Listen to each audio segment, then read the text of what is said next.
Hello everyone, and welcome again to Nettle, the best platform around for distance learning in business, finance, economics, and much more. My name is Sava, and today we are investigating one really peculiar and slightly complicated type of derivatives, credit default swaps. They have originated in the 1990s, and very soon they've become one of the most common derivative types.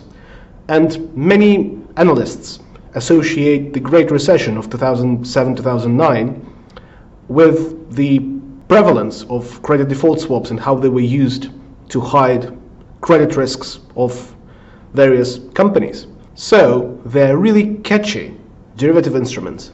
So it's really important to understand what they're all about, how they are valued, and how is the payoff of a credit default swap determined. So, in essence, what a credit default swap is? Well, it's again a contract that mostly occurs over the counter between a protection buyer and a protection seller regarding the debt performance of a third party. Basically, there is a company somewhere out there that took out a loan or issued a bond, so it has some debt. And there are credit risks associated with the debt performance of this company. And some other counterparties, presumably who hold the debt of this company, or the speculators or arbitrageurs, might want to enter a derivatives contract to transform their credit risks they're exposed to by holding the debt of the company, or profit from obtaining the premium from taking extra risk. So imagine there is a company that holds the debt of a relatively risky corporation, and they want to hedge this risk. So they want to buy protection. So one of the ways to facilitate that would be for this company to enter a credit default swap agreement. So what would they do? Well, they would agree with another counterparty for a swap transaction. Every certain period of time, if the company whose debt performance is the underlying does not default or no credit events occur regarding this company's debt performance, and again, here it's very important to stress that defaults and credit events are not synonyms. Defaults are narrower than credit events. Defaults are pretty much the worst credit events that could occur, but there can be an instance where credit default spread is triggered if there is a credit event that is not synonymous to default. So you have to always look at the contract specifications to determine what the swap is all about. But for simplicity, let's now assume that we are only concerned with defaults, as they are the worst case scenarios pretty much that could happen to anyone holding someone else's debt. Right, so if the company does not default, then the protection buyer, so the company who basically wanted to hedge away its exposure, pays the protection seller a fixed premium that's determined by the terms of the contract.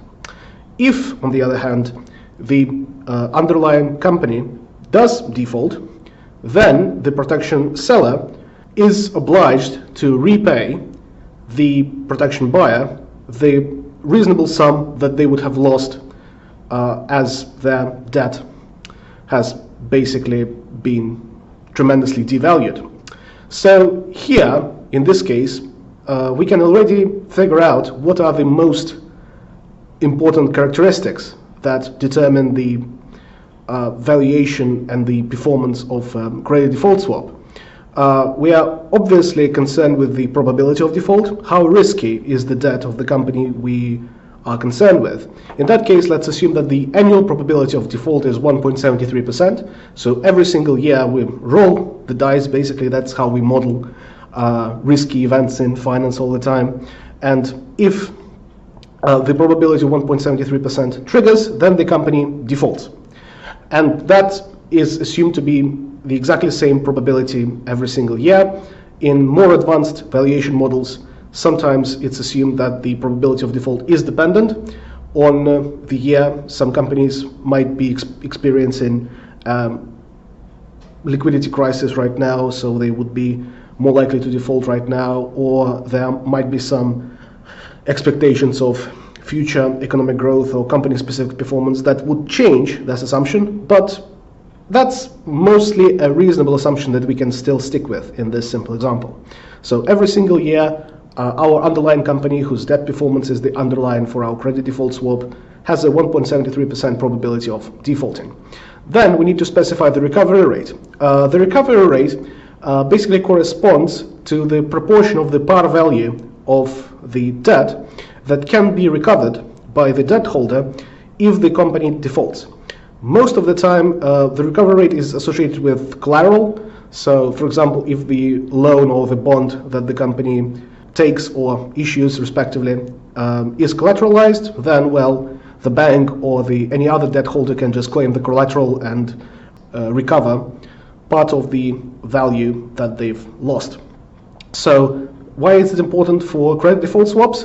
Well, the recovery rate is assessed by a board of practitioners, so the Association of Derivatives Trading, and they estimate what is the recovery rate if the company defaults.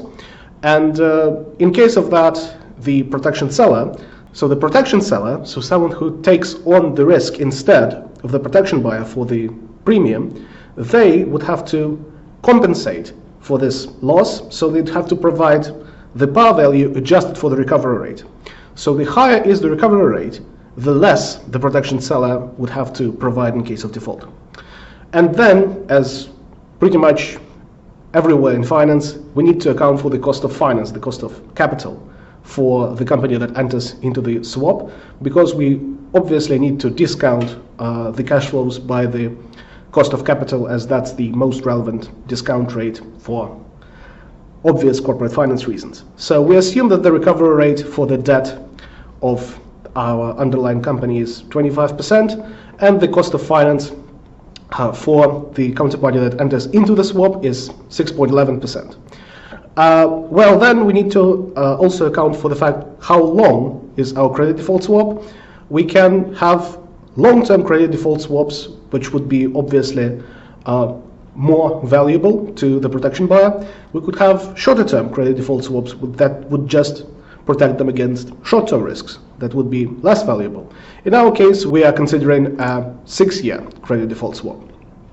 So without further ado, let's estimate what the payoffs of both counterparties are going to be in case of the swap, and how to assess, using only these variables, the fair value of the credit default swap premium, of the swap rate of the credit default swap that would keep the expected payoff of both counterparties at zero. So that would basically prevail at the market at equilibrium. Regarding the probability of default at year one, it's obviously just equal to the annual probability of default. The probability of survival is obviously, by definition, just 1 minus the respective probability of default. But later down the line, years 2, 3, 4, 5, and 6, we need to adjust for the fact that here the company might have already defaulted in year one, so everything else already is irrelevant. To adjust for that, we need to multiply this probability of survival by our natural annual probability of default, because we would need to calculate the total unconditional probability of default at this year. 1.73% would be the probability of default in year 2, given the company has survived in year 1. But as the company doesn't always survive at year 1, we need to adjust for this fact, so just multiply the two probabilities. And obviously here we assume that those events are relatively independent, so if the company survived last year, its probability of default next year doesn't change. So here we can see that the total probability is decreasing because, well, the probability of survival is less than 1. Then how we might adjust these figures. The probability of survival in 2 years is less than the probability of survival in 1 year, obviously, because more things can happen in 2 years than can in 1 year. So we just need to subtract the probability of default in year 2 from the probability of survival at the end of year 1. And given these formulas, we can just drag the formulas down until the end of the lifetime of our credit default swap. and see that at the very end of our credit default swap period, the probability of company's survival is slightly higher than 90%, and it decreases year by year, which is something that we would expect. And the probability of survival is key to our calculations, because the probability of survival reflects how likely it is that the protection seller would receive the premium from the protection buyer. If everything goes smoothly and the company doesn't default, then the protection buyer is obliged to pay the protection seller the premium at the end of each year. So we need to discount it using the relevant discount rate, so the cost of finance of the counterparties entering into the swap agreement, and then we can figure out these discounted cash flows. So the discount factor would just be 1 divided by 1 plus the annual cost of finance, and we need to raise it to the power of the number of the year, as our discount factor slowly diminishes with time to reflect time value of money. So we can enforce this formula all the way down and see how our discount factor indeed slowly diminishes. Then to discount those cash flows, we just need to multiply the probability of survival times the discount factor, and those would be the sums that the protection buyer pays the protection seller. That will be proportional to the premium. Obviously, we still don't know what the equilibrium premium is going to be, but given that this premium is fixed and set in the contractual terms, we can state that it would be proportional to these numbers times the swap rate that's going to be measured in basis points, but we'll return to that a little bit later.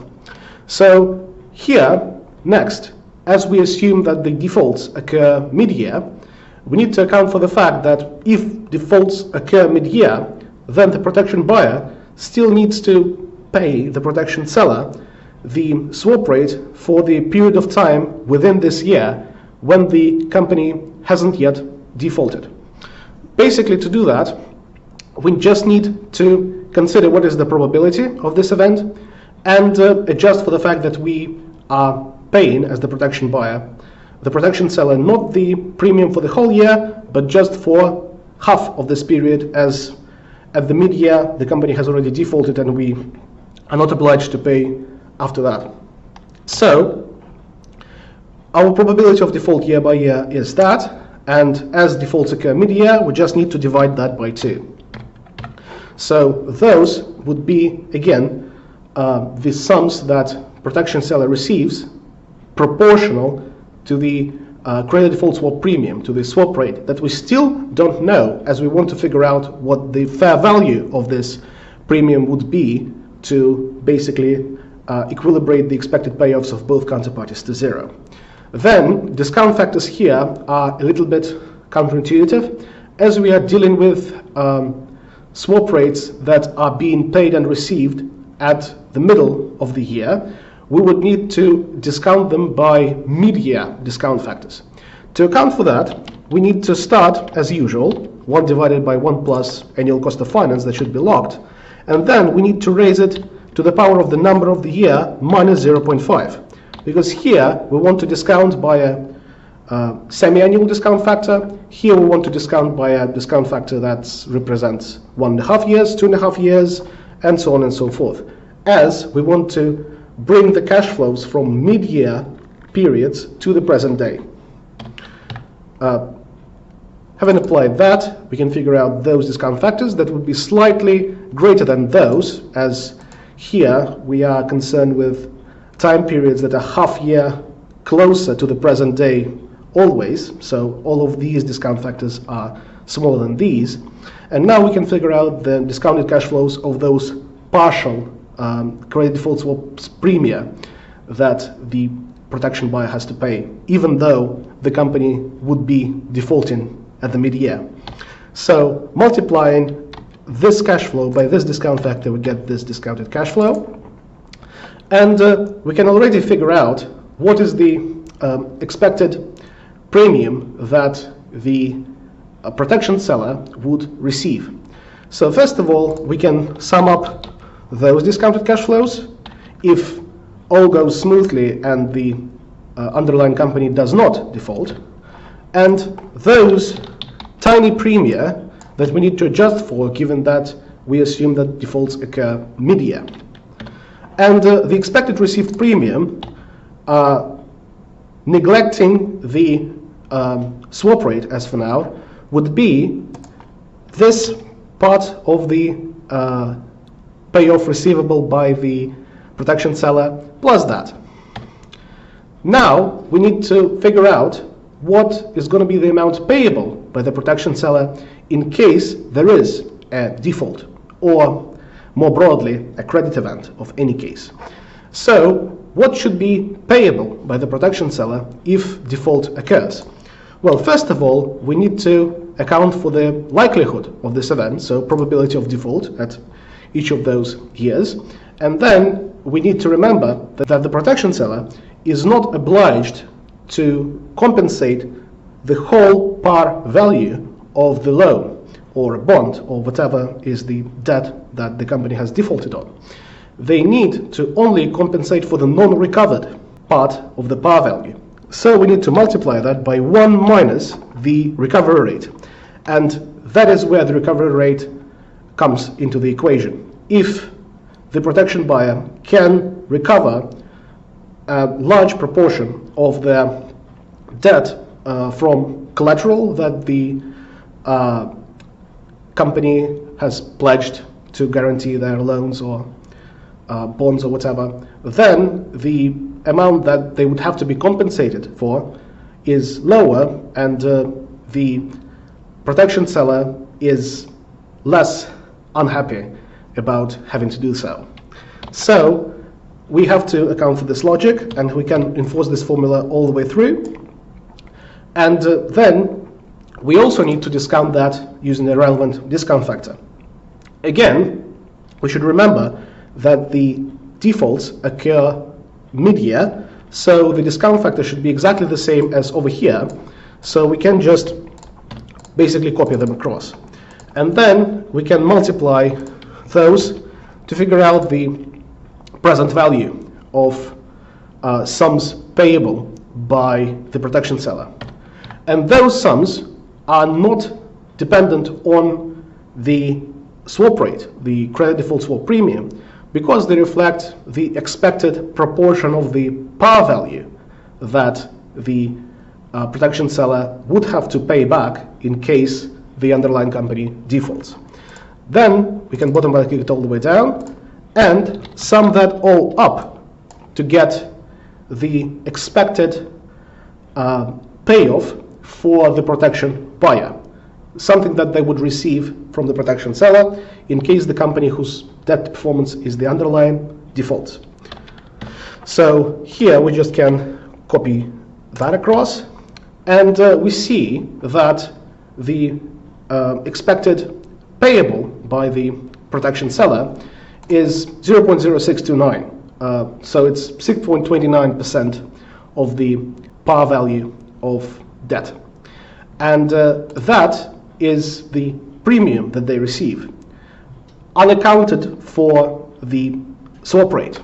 So to figure out the swap rate, naturally, what we have to assume is that the expected inflow for the protection seller should be equal to the expected outflow of the protection seller.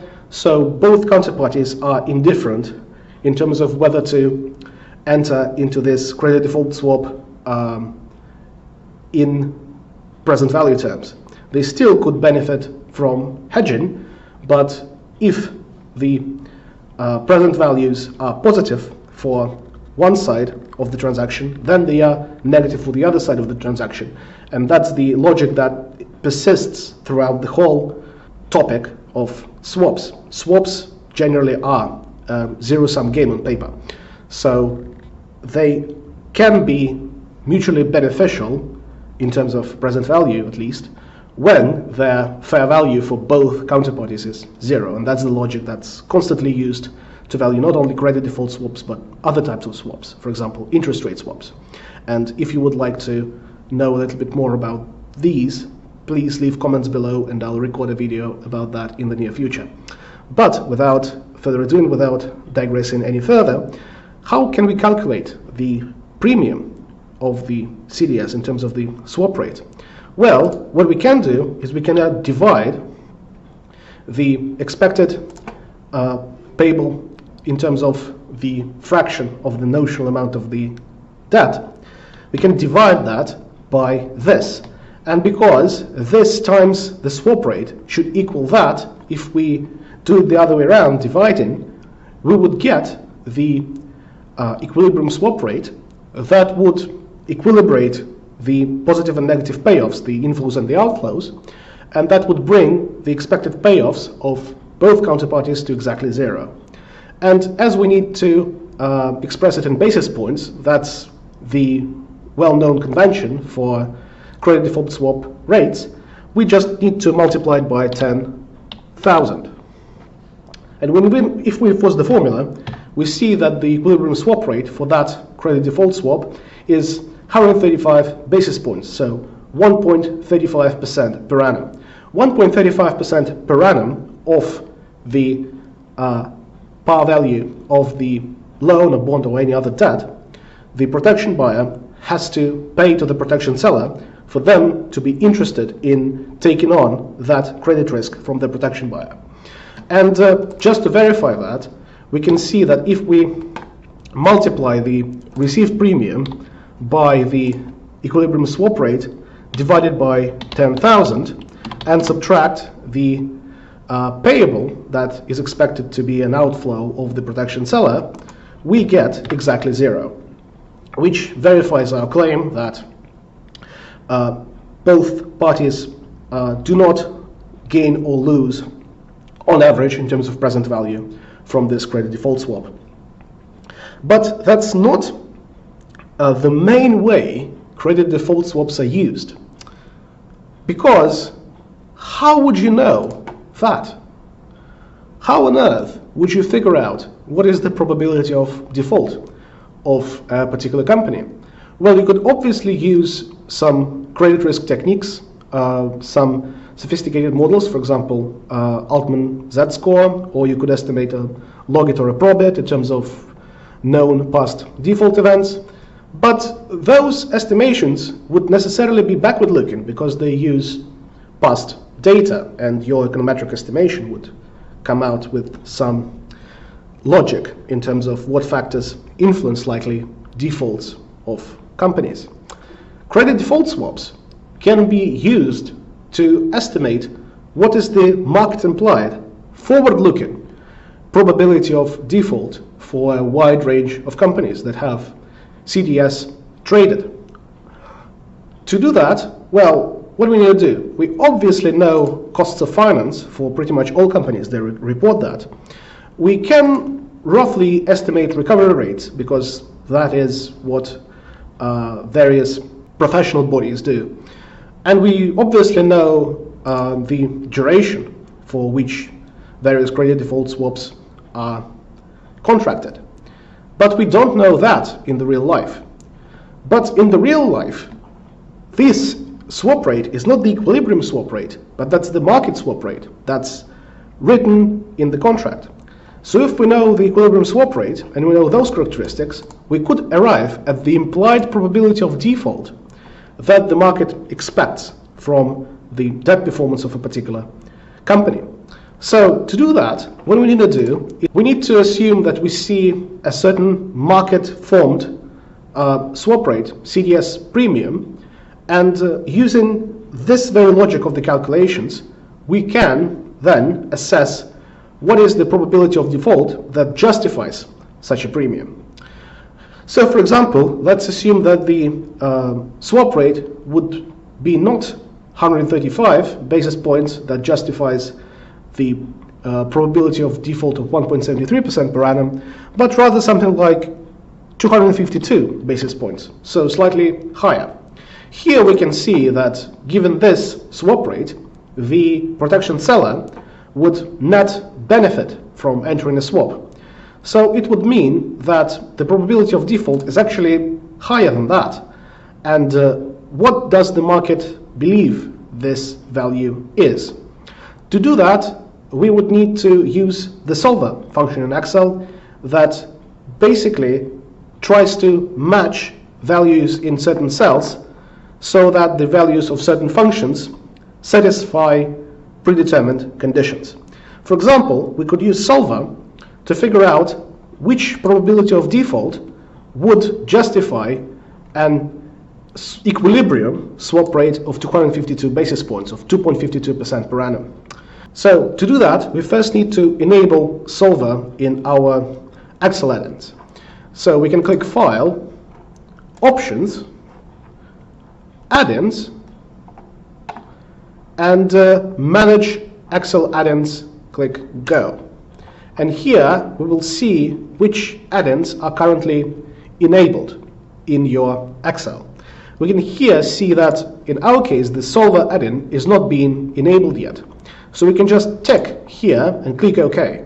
Sometimes you will see that the solver is already enabled in your Excel, so you don't have to worry about it at all. But in our case, we just click here, we just tick solver and press OK.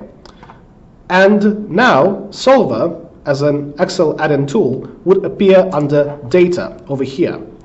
So we just need to click solver and certain interface would appear. So we would need to set the objective. Well, what is the objective that we want to achieve? Well, we want to achieve the objective of the expected payoff of both counterparties, both the protection seller and protection buyer, to be equal to 0. So we want to set this cell to be equal to 0. What do we want to change? Well, we want to change the probability of default. We want to figure out what is the probability of default that justifies that premium. And also you could put constraints on your optimization problem, but here we have a very easy task, so we don't need to be concerned with any other functions of this wonderful solver add-in. We just can click solve and see that given the equilibrium swap rate of 252, the annual default rate that would justify such a high premium would be 3.21% per annum. And here you can be slightly worried that this number is not exactly 0, but that's just the Excel way of representing very small numbers. Here it basically says it's roughly -3 times 10 to the power of -8. So for all purposes, that would be equivalent to 0, roughly. So what we can do now is we can do some comparative statics using credit default swaps and reason how do these factors contribute to the equilibrium swap rate, equilibrium CDS premium. So we just need to return to the initial conditions, so type 1.73 here, and here we need to type this divided by that times 10,000. So we are back to square one. What we want to figure out here is how do these characteristics affect equilibrium swap rate. So are credit default swaps more or less valuable if the company is more likely to default? Well, intuitively, it would seem that the companies that are more risky would require a higher credit default swap premium to buy protection against their defaults. Let's see if it's true. Let's increase this probability of default to some very high value, like 10% per annum. What we would see is that the equilibrium swap rate would skyrocket to 812 basis points, so 8.12% per annum, which is a very high value. And very small amount of companies have such high annual probabilities of default. What happens if the probability of default drops to a very low value, like 0.1% per annum? Then the credit default swap premium, the swap rate, would consequently drop to only 8 basis points, so 0.08% per annum, which is very negligible. It means that the more sound the company is, the less credit risk it manifests, the less would be the premium that the protection seller would require from the protection buyer to enter into a credit default swap. Well, back to square one, 1.73%. What would happen if the recovery rate changes? Well, even theoretically, if the recovery rate increases, it would mean that the debt of this company even given the fact that the probability of default doesn't change, is safer. So the swap would be less valuable. Alternatively, you can think about it in terms of the protection seller. If the recovery rate is higher, then in case of default, the protection seller would have to compensate less of a fraction of the par value of debt. So they would be happy to enter into a credit default swap even if they are compensated with a lower premium. So let's figure out if that's true. If the recovery rate increases to 50%, the equilibrium swap rate drops to just 90 basis points. So our intuition was correct. But if the recovery rate is lower, for example, it's only 5% now, then the equilibrium swap rate would increase to 171 basis points. It means that there is a very predictable, monotonous relationship between both probability of default and recovery rate in terms of the equilibrium swap rate, the CDS premium that would justify such a condition. Back to square one, 25%, 135 BPS equilibrium swap rate. Now, this would be harder to simulate, but we already can kind of assess it and intuitively grasp it theoretically. If the credit default swap is of higher duration, higher maturity, then it would mean that there are more events that are going to happen, that are likely to happen, within a longer time frame. So buying protection against the company defaulting in a longer time period would be more valuable. So the equilibrium swap rate would be higher. If, on the other hand, it is a shorter term credit default swap, you could protect yourself against credit risk with a lower premium that you will have to pay to your protection seller. And that's it regarding credit default swaps. Hope I managed to explain this kind of sophisticated topic in credit derivatives in a relatively understandable manner. Leave a like under this video if you found it helpful. In the comments below, I would be glad to see any of your feedback or suggestions for future videos. As for now, stay tuned. Thank you very much.